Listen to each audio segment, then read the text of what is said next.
This is a class about single parenting, and Sean and I are going to introduce our speakers for today, and then we'll open up with a word of prayer and then get them started. I want to stay on schedule because there's another class in here afterwards, and I know that you will be very edified by today's class. You will not leave here knowing all the answers to all of your questions, but hopefully just these connections that we make and the language that these guys are going to be able to speak to you will strike a chord and really be fruitful. Our speakers today, I'm going to introduce Mike Jurgensen. Mike is a great brother in our ministry in Orange County. He graduated from UCLA, the Bruins, beat down on ASU a couple days ago. And now, they're not dating each other, so I want to make sure that you know that. They are both single parents and both in Orange County, both amazing examples of effective single parents, very busy in the singles ministry, dabble in the family ministry as well, so spread thin, both work full time, a lot of plates spinning. And their stories are very heroic.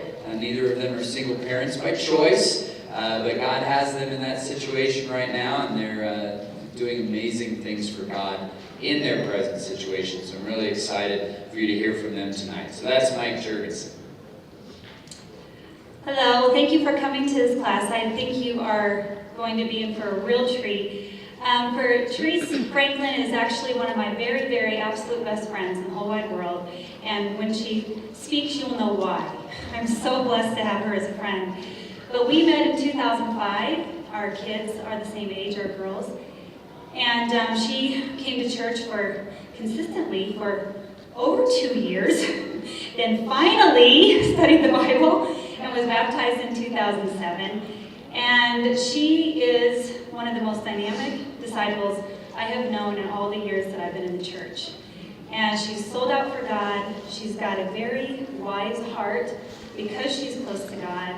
And she's a fabulous example as a single mom. And again, she didn't come into the kingdom as a single mom, but she is living that life now. And because of her faithfulness through those trials and challenges, she's been an inspiration to me and to so many people in her life. And so I'm just grateful that you guys get to listen to them, and I know God will really work in all of our hearts through what they have to share. So we give you Mike and Teresa.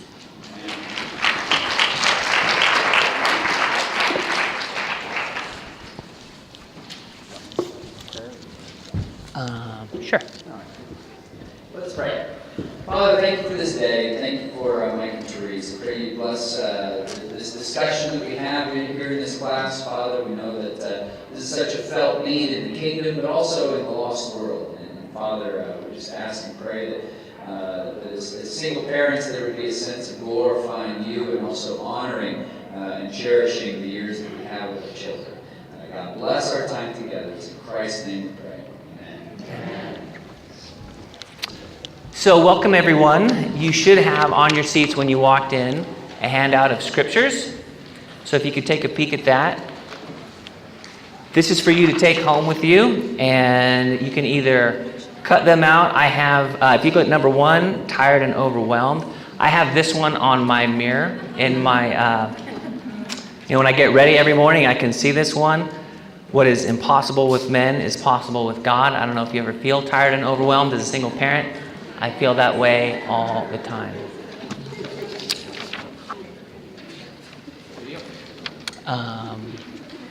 So at this point, we're going to watch a short video.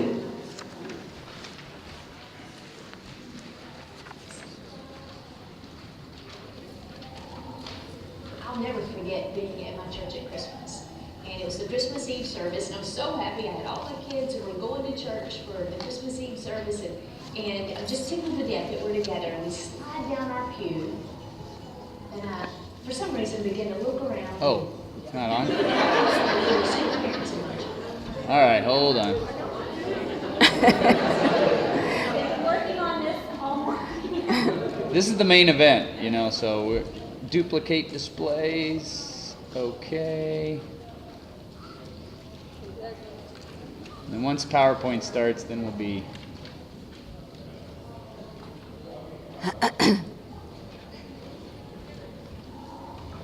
I'll never forget being at my church at Christmas. And it was the Christmas Eve service, and I was so happy. I had all my kids, and we're going to church for the Christmas Eve service, and I'm just tickled to death at looking at it. And we slide down our pew, and I, for some reason, began to look around, and I know there were single parents in my church, but I couldn't see them. It just seemed like everyone was coupled. And maybe they were remarried 3 times, but they were together. Those were blended families, but all I could see that particular Christmas Eve was how coupled everyone was and how weird we were. And even though it was a joy to be in church with my children, there was this emptiness that settled on me that night. Being alone like this is hard. And to learn how to navigate that with strength and integrity and wisdom. It's a maturity place. It's a place where you decide, am I going to grow up? Or am I going to stay in this empty place? What more?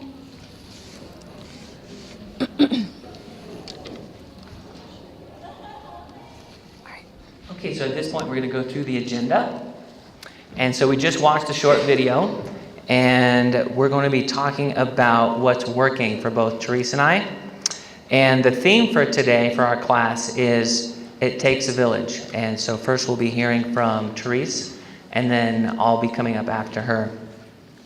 After that, we're going to go over a survey that we did in our ministry in Orange County, and we're going to be going over the results of those. And then at the end, we're going to have a list of questions on the screen. And this is where we're really going to need you guys to participate. So I don't know if you remember the challenge that we got last night from the brother that was speaking, but it was a triple dog dare. So if you could get ready to participate in the questions that we're going to be discussing as a group, that would help a lot. And then next slide.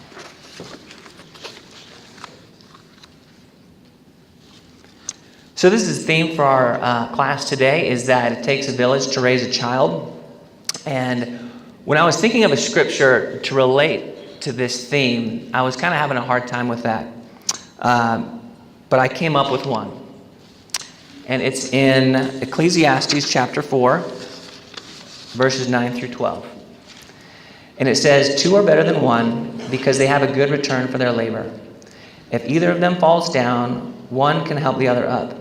But pity anyone who falls and has no one to help them up. Also, if 2 lie down together, they will keep warm. But how can one keep warm alone? Though one may be overpowered, 2 can defend themselves. A cord of 3 strands is not quickly broken. And I want to share a story about something that happened a couple of years ago. My daughter is about to be 15, and I have one daughter, and it was back to school time. And so she needed clothes for school. And I don't know about the other single dads in the room, but I have a hard time just dressing myself. Right? So dressing, I think she was 12 or 13 at the time, a little girl that's growing up to be a woman, I was overwhelmed. Didn't know what to do. And so what I decided to do was tap one of the shoulders of the single moms in our ministry who had a daughter that was about my daughter Shelby's age. And I said, you know what, first of all, my daughter Shelby, she hates shopping. She just hates it. And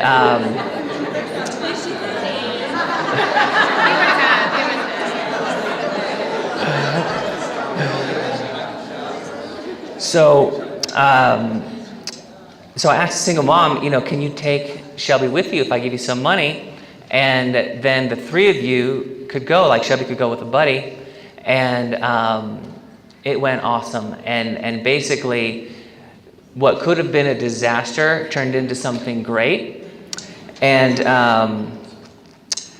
when we talk about it takes a village to raise our kids, I think we as single parents need help, all the help we can get. And I don't know if it's just a guy thing, but for me, it's hard to ask for help sometimes. But you gotta allow yourself. We just need it. So at this point, I'd like to invite Teresa up here, and she's going to be answering the question: how do you develop great mentoring relationships for your kids?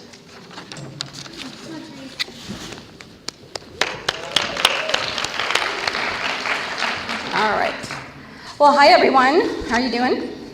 Good. Like Sean and Marshall mentioned, I am Teresa, and I am a single mom. Actually, an only parent. My kids lost their dad about 3 years ago, and I came into the kingdom as a married person. Been divorced for about 5 years, and yes, dabble in a couple of different ministries just because of that situation. Go to singles ministry to feed my soul, and go to youth and family ministry to feed my kids' soul. So with that said, I'm going to speak a little bit about mentoring and start off with a question: whose job is it really to raise our kids? Is it the church, teen leaders, great teachers, and great friends? No, it's ours. It's ours, absolutely. And I read this quote the other day that says that raising kids is like nailing Jell-O to a wall. Yeah. So in other words, it's not an easy task. It can be feel pretty impossible, be super frustrating, and I think especially as single parents, it can be really daunting to look at parenting and know what to do at all times, and it's easy to feel alone, just like the video mentioned. So this is where the village comes in, where we need the help of other people, and really it's not just for single parents, it's for the marrieds, for blended families, for whether your ex-spouse is involved in your kid's life or not. We really do need the help of the village and help of other people. So, and of course, we need the help of all those components that I mentioned, the church, and it's awesome to have great teachers and friends, but most of all, our kids need us. And because they need us so much, we need to really utilize that village and not be afraid to ask for help and feel guilty. Like Sean said, neither one of us are in this situation by choice, and I'm sure a lot of you are not in your situation by choice. So I'm going to talk a little bit today about mentoring and how we can benefit from that part of the village, and how mentorship can really be and have an impact on your kid's life. And to me, it's just been such a great experience in the kingdom. My kids have had awesome mentors throughout. Sorry, it's really dry. This altitude is getting to me. So I've had a great experience with mentoring in our church, and made it really a priority for me, for my kids, and glad I've done so, because it's really changed the way my kids act and react, and I think even how they feel about God and feel about the church. So let's start off by define what a mentor is, and I asked Mr. Google. And Mr. Google said that a mentor is someone who teaches or gives help and advice to a less experienced and often younger person. And mentorship is a personal developmental relationship in which a more knowledgeable person helps to guide a less experienced or less knowledgeable person. The person in receipt of mentorship may be referred to as a mentee. And of course, the role of a mentor in the church should be someone that gives our kids a consistent, supportive spiritual relationship. And for those of you with teenagers, I'm sure you've noticed that there comes a time when, even though we've been maybe really close to our kids and had a great relationship with them, something happens during those years. All of a sudden, their answers get really short, they're kind of, the eye rolling starts, even though you said the same thing you said last year, all of a sudden it's just dumb. So, they don't open up as frequently, and they kind of start to gravitate towards other people other than us, and it can sometimes feel, at least in my house, like we're speaking different languages. So this is typically the time that it's going to be really important that our kids, your kids, my kids, have developed this relationship with mentors, other people that they can look up to, that are good role models. And this is because this whole breaking away process that happens, it's completely normal. It's part of the teen years. It's to be expected, and it's actually a healthy thing, even though for us it can feel like we're losing control, we're not doing a good job anymore. It is a really important part of growing up and becoming an effective adult. So then what happens if we haven't already introduced these people to our kids' lives? Well, it can pretty much be expected that they will find these role models on their own. Right. And what do you think it happens if we leave this choice up to our kids? Who are they going to pick? Right.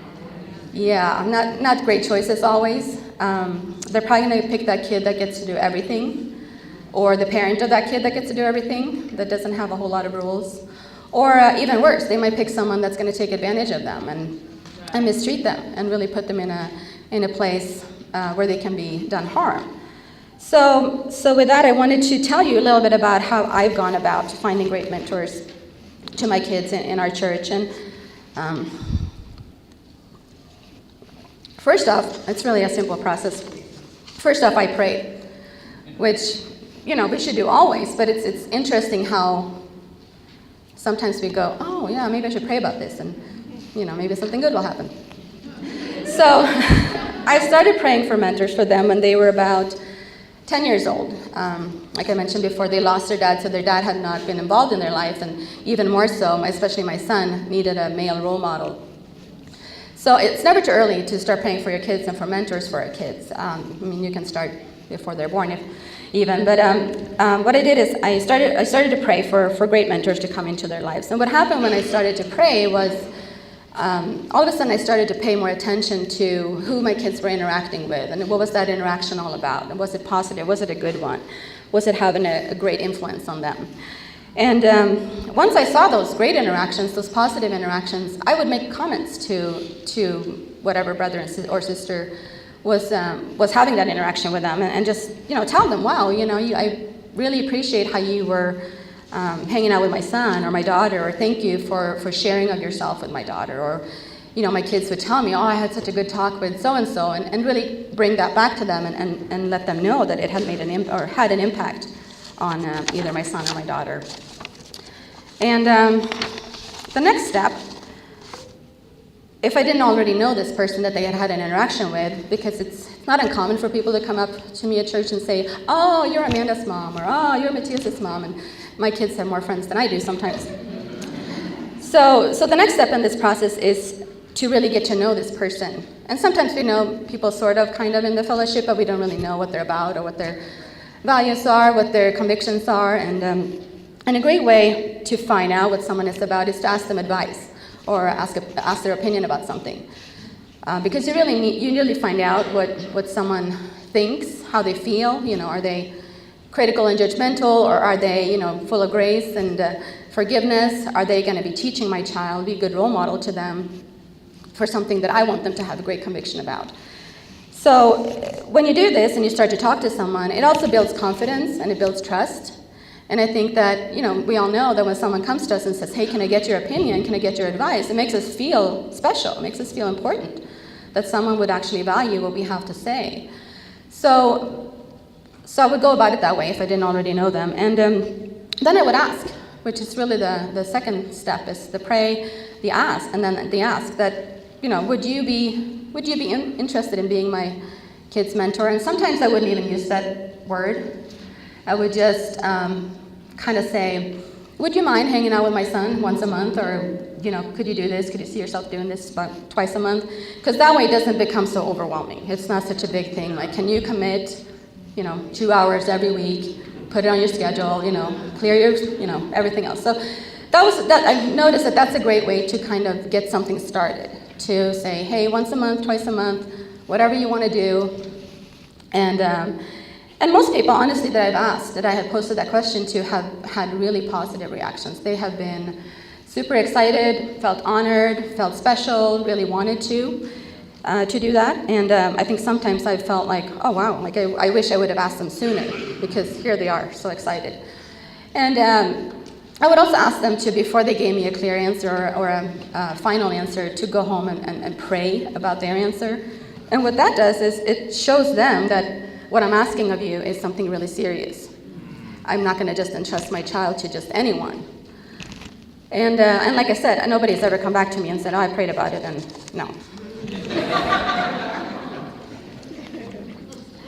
So, simple model, pray and ask. Be super respectful of the person you're asking of their time, because, again, we all want to feel important. We don't want to feel taken for granted. And in using this model, my kids have had great role models, and I met them a couple of different ways, or found them a couple of different ways. One was, his name is Brian Colon, and him and I taught a kids' kingdom class once, and I could tell instantly that this is someone that my son would just enjoy being around. He's super intellectual, very analytical, loves to watch educational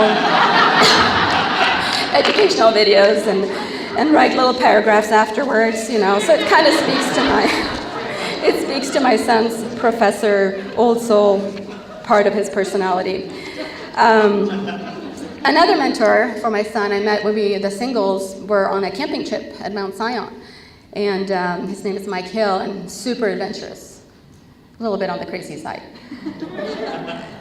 And what happened there was we were going on hikes, and I don't know if you guys have ever been to a place like that, but there are different levels of hikes. There's the easy one, nice kind of, I'm enjoying nature, and then the other extreme is, I don't know if I'll come back in one piece kind of hike. So, having one daughter who's very cautious and one son who's not, which hike do you go on? So kind of in the middle, which made neither one of them happy, because my daughter thought it was too hard, my son thought it was silly. And along comes Mike Hill and says, hey, do you mind if I take your son and we'll go to the waterfalls and jump off of cliffs? And I said, sure, go for it, which, yeah, part of mentoring or allowing someone to mentor your child is really to be open to letting your kids do something that they probably wouldn't be doing with you. Because I wouldn't go jump off cliffs, even if my friends did it. So that was another great way for them to get to know each other. My son came home from that camping trip. He was texting with this guy on the way home. They made, bonded instantly. And that was an easy one because Mike actually came to me and said, hey, would you mind if I hung out with your son a couple of times a month? And here they are every Friday doing crazy stuff. So for my daughter, it happened a little bit differently. She was part of the Christmas church play, and one of the campus students that were helping out, Olivia Maine, another amazing young woman, was there helping. And again, they just bonded. They had a great time. So afterwards, I just talked to them and said, would you mind doing this every now and again? Just maybe go for coffee, go have a quiet time, just hang out. And that just turned into now, Olivia's been my daughter's mentor for 4 years, consistently, every week. And it's just turned into a really great, safe place, which is what we're looking for in mentors in the church. It's really someone that can be that safe place, that will introduce prayer, that will, when our kids need it, give a spiritual nudge, spiritual guidance, and really be a role model when our kids kind of forget about us during those teen years. My daughter just told me before I left, she said, don't worry, Mom, I'm going to come back one day and I'm going to be your best friend again, but, just during these teen years, it's just not going to happen. You're not cool anymore. So I was like, oh man, how do you lose your cool factor just from one day to another? So anyways, I hope that encourages you. Go out, find mentors for your kids. It's okay to not be cool. Your kids still love you. And it's not about being the cool parent. It's about being a righteous parent, and to draw from that help from the village. So I'm going to hand it over to Mike.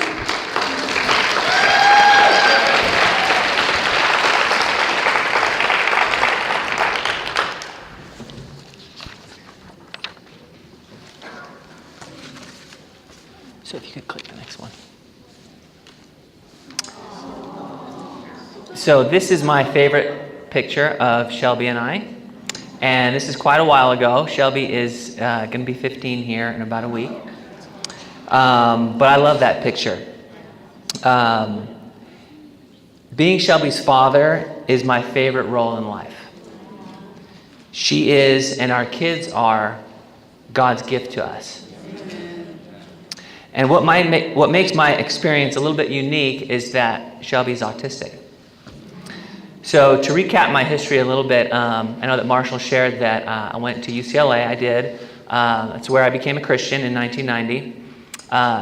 Met a sister, fell in love. We dated pure, the whole thing, got married. And then right about when Shelby was 2, when she got diagnosed with autism, she decided to stop coming to church. And then fast forward to maybe about 3 years ago, she divorced me. So that's just kind of a brief recap of who I am. But the question that I'm going to be answering is, how do you get close to your kid? And you may have heard this before, the saying, but kids spell love Time. And I remember the first time I walked into a singles midweek. And you have to take into perspective that I was part of the marriage ministry for 18 years. And coming into a singles midweek, it's about this size. There's about 100, 150 people in there. And I knew maybe 1 or 2 people in there. And so I just felt like a fish out of water. I mean, I've been a part of the church a long time. This is my family, but that's just how I felt. So what I decided to do, our church is divided up into different ministries, just like yours is, but maybe slightly differently. We have a singles ministry, we have a marriage ministry, and then we also have a youth and family ministry. And our youth and family ministry is designed for kids that are either middle school through high school, along with either if they have a single parent or both parents. And so that's that ministry. And what I decided to do was to become a part of both the singles ministry and the youth and family ministry. Because I think that when you're transitioning ministries, you have to do everything that you can to reroute yourself quickly. And I think that's true whether you're moving ministries within a church or whether you're moving out of state. It's just so important to reroute yourself. And it made for an overwhelming schedule for a while. You know, imagine going to 2 midweeks every week and church every week. It's a lot of stuff. And it was and has been overwhelming at times. But the other day, well, it wasn't the other day, it was about, I don't know, maybe 6 months ago or so. Shelby and I were walking through the doors to come to church. I don't remember if it was midweek or regular Sunday service. But the thing that you have to understand about Shelby, she's going to be 15, but it's more like she's 6 or 7. Right. And we're walking through, and normally she's just right with me. You know, she's just right here. You know, at night she still has a blanket, sucks her thumb. That's just who she is. And normally we're just always together, and we walk through the door, and all of a sudden she just takes off. And at first I was shocked. I was like, what just happened? But I realized what had happened is that we had come for so long that it finally felt comfortable for her to just go and fellowship with people.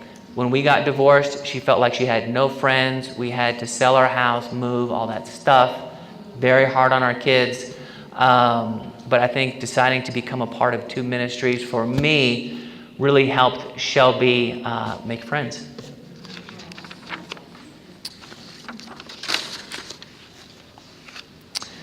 So my first point is do what they love. Do what they love. And I think this goes out a little bit more to the dads in the room. It might be a little hard to figure out, especially if you're raising a daughter. But fortunately for me, my daughter loves Transformers.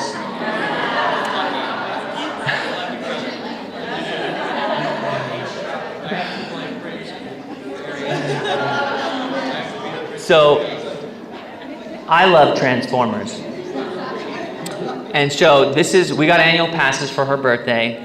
And at Universal Studios, they have this spot where you can go and meet the guys. And so if you don't know, that's Optimus Prime on the right and Bumblebee on the left. But she loves Bumblebee. She loves Bumblebee. And I don't know if you can tell, she has her Bumblebee backpack on. But when I went up there to take this picture, I told the guys, I'm like, look, Bumblebee, Shelby is your biggest fan. And then what he decided to do was go down and give her a hug. And that's what that is. And this is the best day of her life to date, is right here. She's always going to remember that. And so on the next one,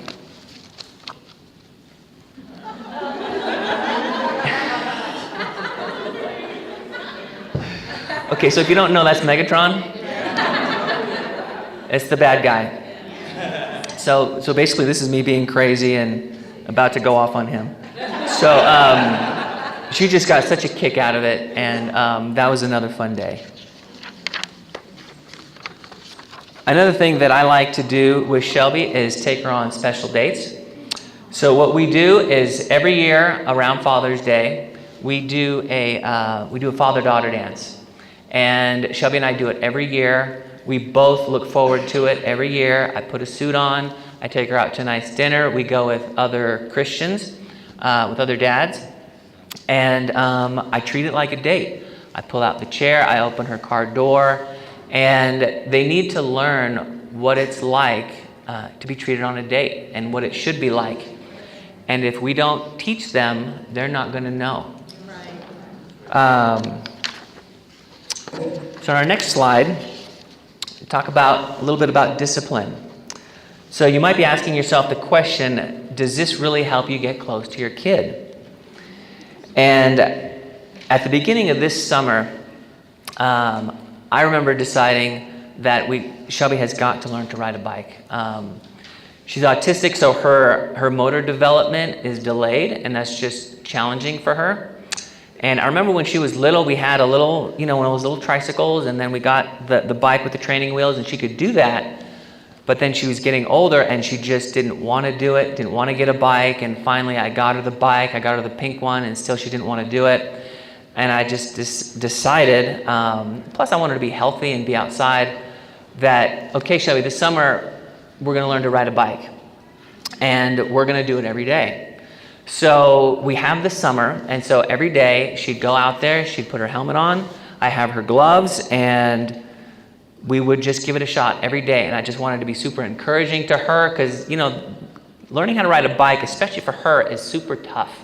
And so I was just super encouraging. Like the first day, it was maybe 2 minutes, Second day was maybe 3 minutes. And it was just every day a little bit more, a little bit more. And so finally, towards the end of the week, we go out there, we give it a try, and she's just totally frustrated. She's ticked off. She comes back into the garage, throws the bike in the garage. Take it back. I don't want to do this. I want my bike with training wheels. And she was so mad. She storms upstairs. And at that point, I didn't know what to do. Like, what do we do? I don't know what to do. And a little bit later, it was maybe 5 or 10 minutes, I was in I think I was just downstairs doing something. She comes down and she says, Dad, if I have a good attitude, can I try again? And I'm like, yeah, Shelby, we can try again. And so I couldn't believe it, right? So we go back outstairs, she gets her helmet on, and we go out there, and this time I give the bike just an extra push.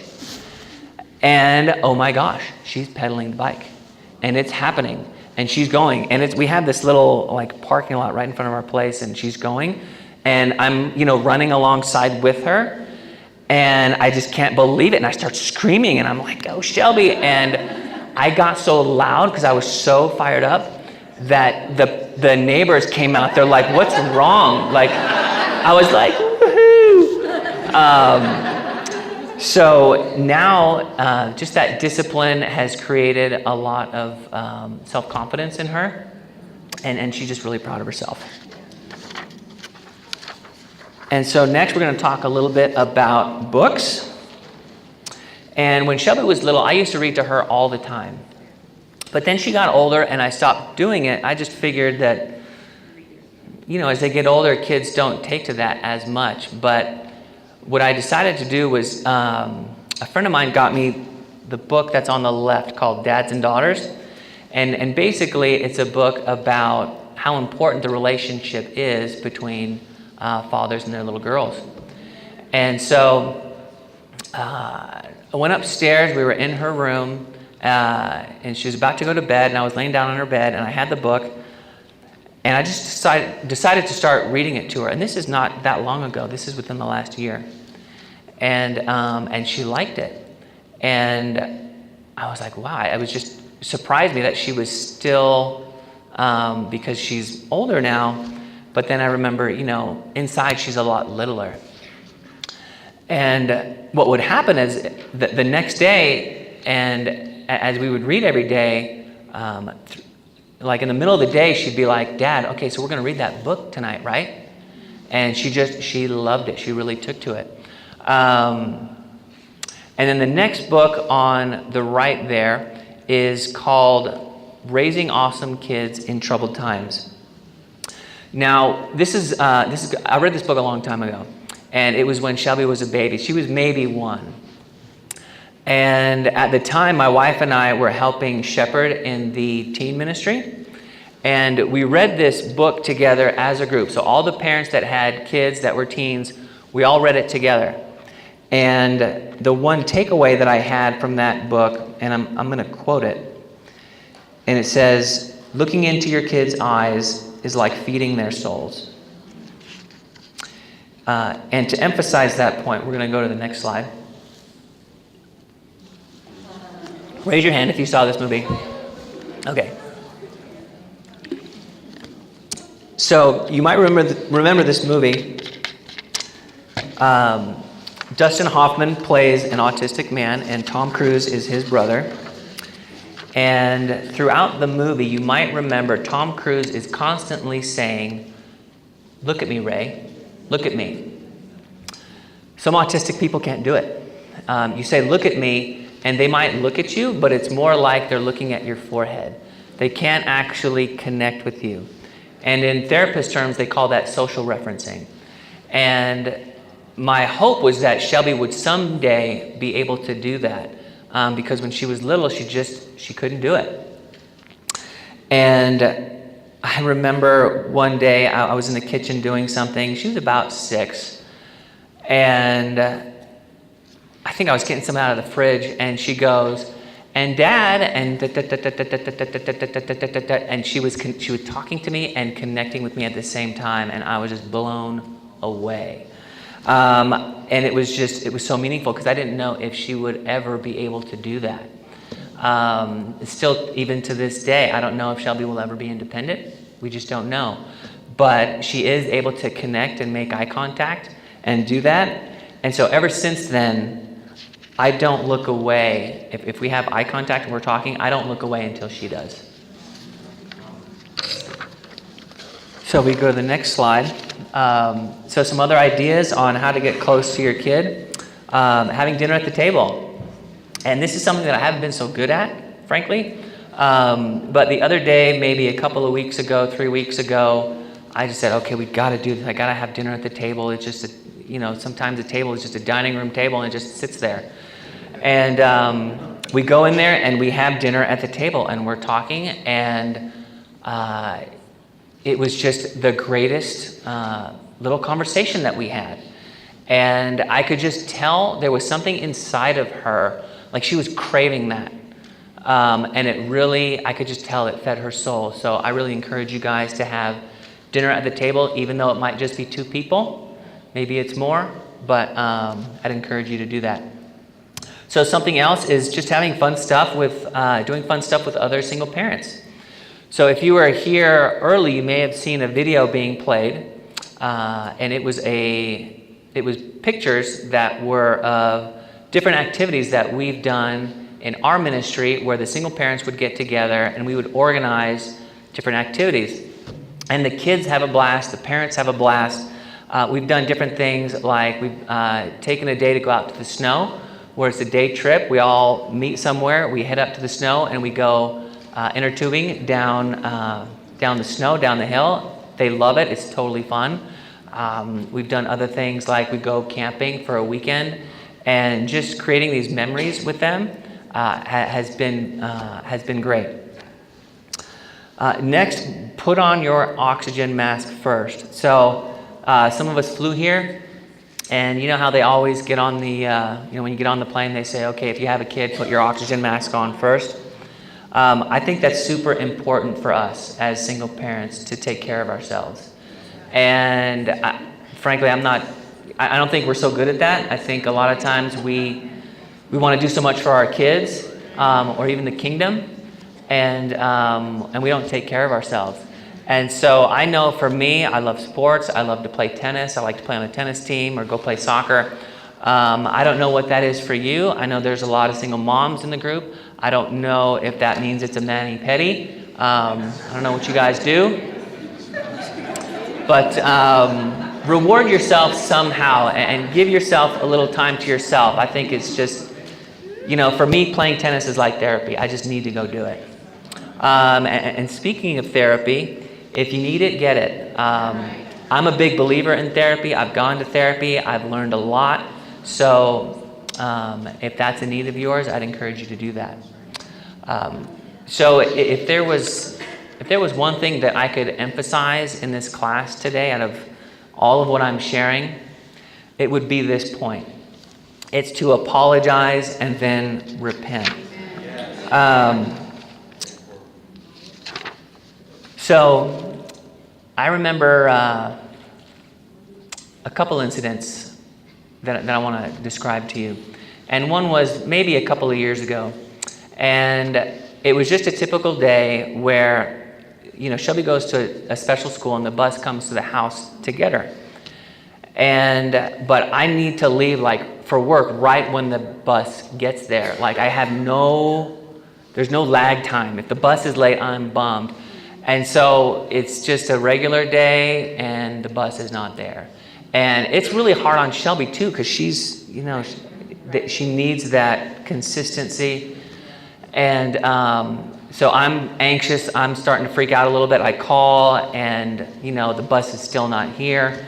And then it kept happening.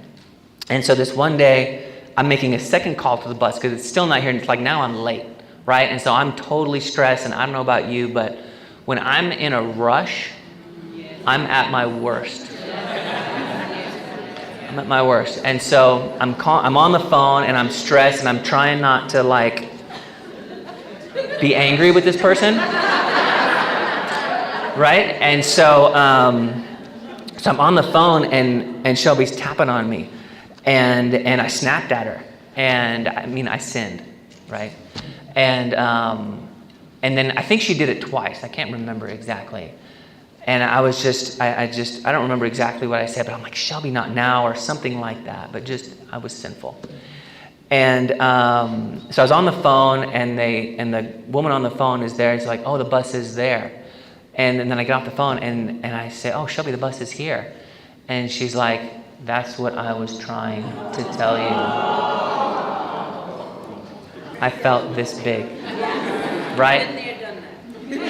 Totally blew it. And I just remember she left for her day. She was upset when she left. And I'm rushing to get to work, and so I can't sit and pray about it or whatever. And I go to work, and I just remember the whole day thinking about that. I'm like, oh my gosh, now I got to go home, and I got to nail this right when we get home. The first thing I do when I see her, we need to talk about it and sit down and pray or something like that. And what I like to do is actually have a conversation. I have a nanny that comes and helps take Shelby to her appointments, her different therapies, is confess it in front of her. And so I get home that day, and I go through this long spiel to Shelby, and I'm have all this emotion, and she's like, it's okay. It was no big deal to her, and that scripture that talks about we need to become like little children. It was wow. It was just, I made this big thing in my head, and to her, she was already over it. And I remember there was another time that was more recent, and this was just a few weeks ago. And what they do at Shelby School is it's a very small private school where everybody has some pretty severe issues. And they take laps around the school, and it's really, they just rent facility from a church, so it's not an actual school. So they just have this parking lot, and they walk laps. And sometimes Shelby doesn't do it. And so to discipline her, I said, okay, Shelby, if you don't do your laps at school, you're going to do them when you get home. And I remember the first time that I instituted that, oh my gosh, she fought me, I hate you. And she's just in her room, and you just get all of that teenage stuff. And what happened a few weeks ago, she didn't do her laps. And so I said, before dinner, we do our laps. And that might sound harsh to you, but that's what I need to do. And she goes and she does her laps, and we come back in, and she just wasn't in a good place. And it just was, I can't remember exactly what happened, but she was just so adamant and defiant and yelling, and it was just one of those kind of moments. And eventually I lost my temper and I yelled at her. Totally sinned.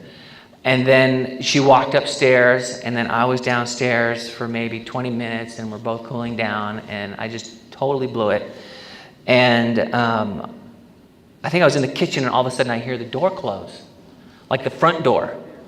And it's like 9, right? She's 15, but it's like she's 6. She's never done that before. Just walked out of the house. And I'm freaking out. Like, I don't have my glasses on. I can't see anything. It's dark. It's nighttime. But it's like I didn't want to run after her, so that reinforces her behavior. Do you know what I mean? And then I could see her. There a few houses down, there's a park, and she was sitting on a bench. And, if you could just connect that cable. Connect that in there. It's okay. So she's on the bench, and she's just sitting there, and she just has a lot going on inside her heart. And she's just super upset about stuff. And I just sat down next to her, and we just had an awesome conversation, found her, and we just talked. And she said, "Dad, I'm sorry." And then we apologize to each other, and we do this, and we reconnect, and then we're close again. And I remember not too long ago, we were in the car, just regular day, driving along. She loves to listen to the radio, and she goes, "Yeah, Dad, I think we're best friends." And it just came out of her. So that was pretty rewarding. I was loving that. So how are we doing on time? Does that have the time on there? Okay, 10 minutes.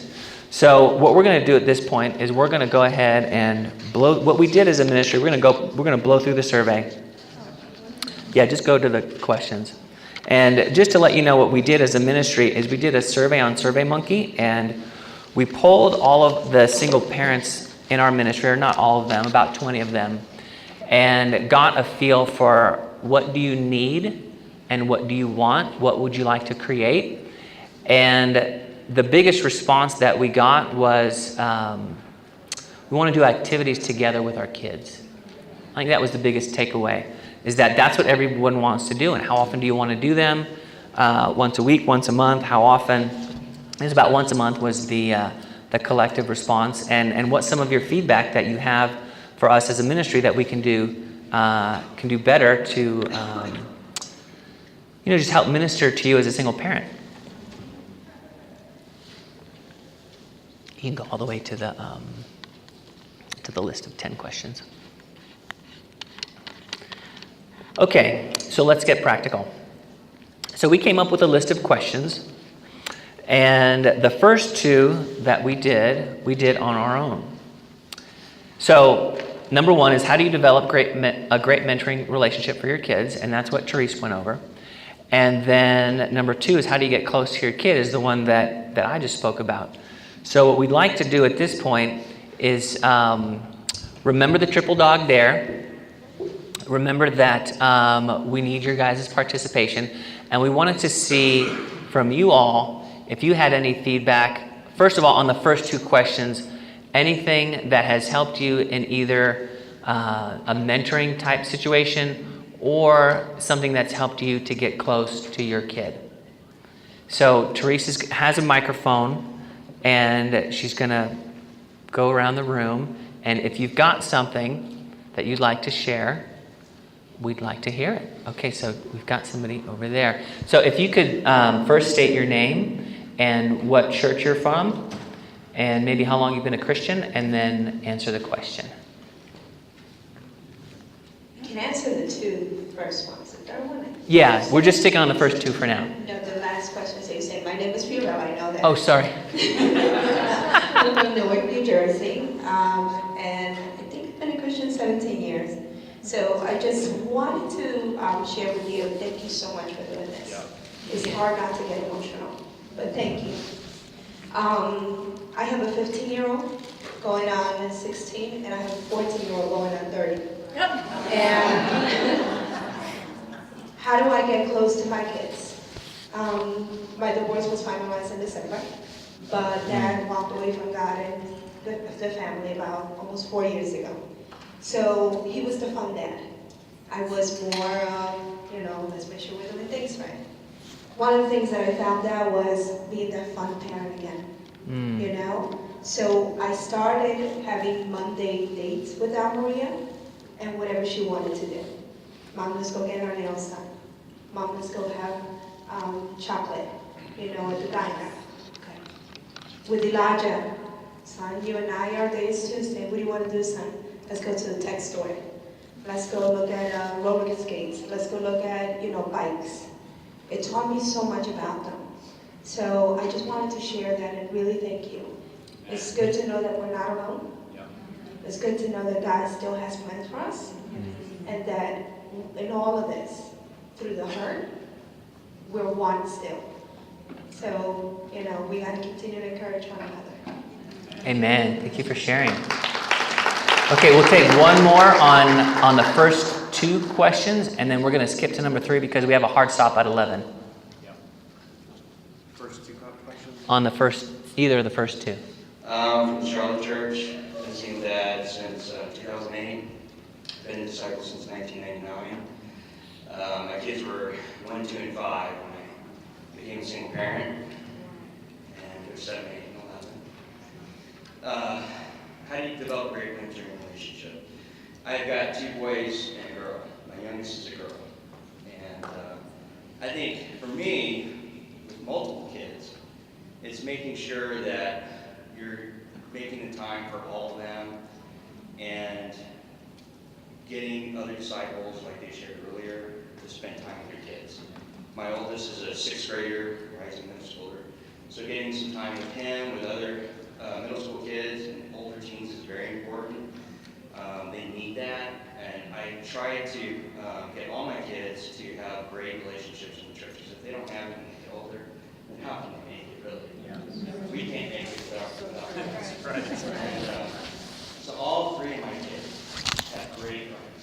I make sure they have dates with friends. I make sure they get sleepovers with good families, friends. How do you get close to your kid? I think you just nailed it earlier. Time. Spend time with your kids. Do what they want to do. I take my daughter to go get her nails done. And, I go above and beyond to do girly things with her.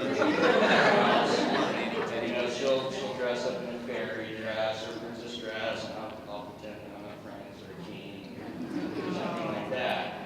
She's definitely all girl. I'm in a house full of boys, so I have to go above and beyond to do what I have to do here. And then my boys are all, I take them to the park, play baseball, throw the football around. All 3 of my kids are in karate twice a week. And as far as making sure you get your time, when they do karate twice a week on Tuesday and Thursday night, I'm lifting weights and I'm on the treadmill and lost 14 pounds since May. I started karate. So anyway, I just think, I love this class. I'm going to take away these notes. I'm going to take it back to Charlotte. I really appreciate seeing all these things. Thank you so much.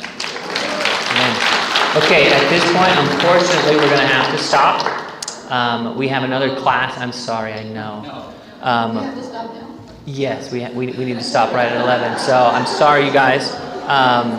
But I'm going to invite Marshall up here to close this out with a prayer.